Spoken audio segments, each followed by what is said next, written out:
In commending the boycott of the 2022 Beijing Winter Olympics to be held in China, it is necessary I point out what these objections are not predicated upon. Pointing that out is imperative, in fact, even more necessary than delineating the reasons behind supporting such a drastic measure. Let us be clear. This boycott is neither animated nor inspired by xenophobia.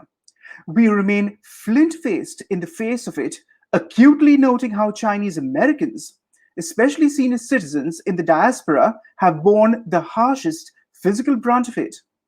Nor is it against overseas Chinese in the diaspora at large, denizens of the mainland, People's Republic of China, PRC, or Taiwanese. That is a declarative without moral equivocation or political qualification. There can be no compromise or justification of such abuses visited upon those of Chinese heritage during the ongoing pandemic. Why then this urge to sanction the PRC as a host? I am conscious, in personal capacity as an academic, lending my voice to those 180 human rights advocacy groups who are continuing to urge governments universally to decline sending their athletes to Beijing. Some have suggested sending their sportsmen and sportswomen, but not be present in official capacity to lend symbolic acknowledgement of the Chinese Communist Party, CCP, which is keen to burnish its credentials on the heels of celebrating its centenary in July 2021.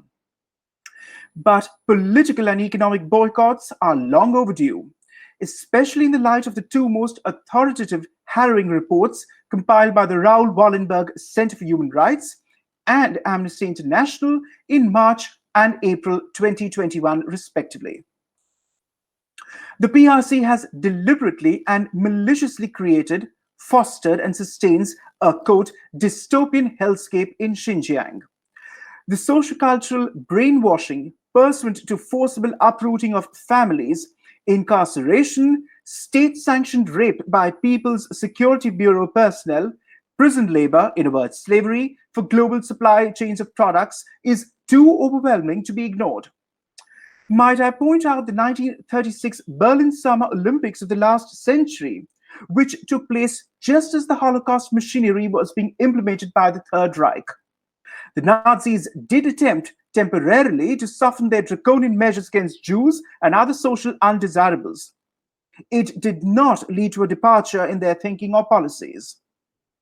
Permit me to also highlight that although the US government recently apologized to Americans who had to forfeit a once-in-a-lifetime chance of competing in the Moscow Summer Olympics of 1980, the USSR was gone within a decade. I do not strain this analogy between both communist leftist totalitarians, though it is instructive to state, nevertheless, on record.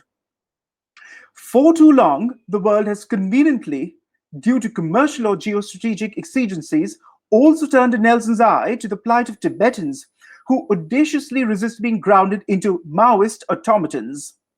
And let it also be noted that neither the Uyghurs nor Tibetans have come to reap the benefits of a, quote, moderately prosperous society that Premier Xi Jinping will vaunt at the CCP's centenary next month, July 2021. The CCP cannot stand the liberal, rightful resistance of Hong Kongers who demand accountability from their leadership in public life, a precious British legacy.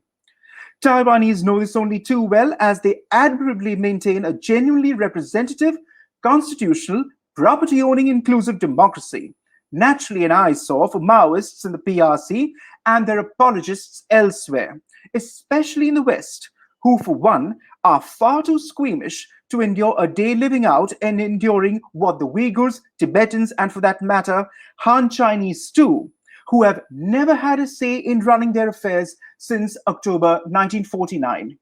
No Beijing 2022.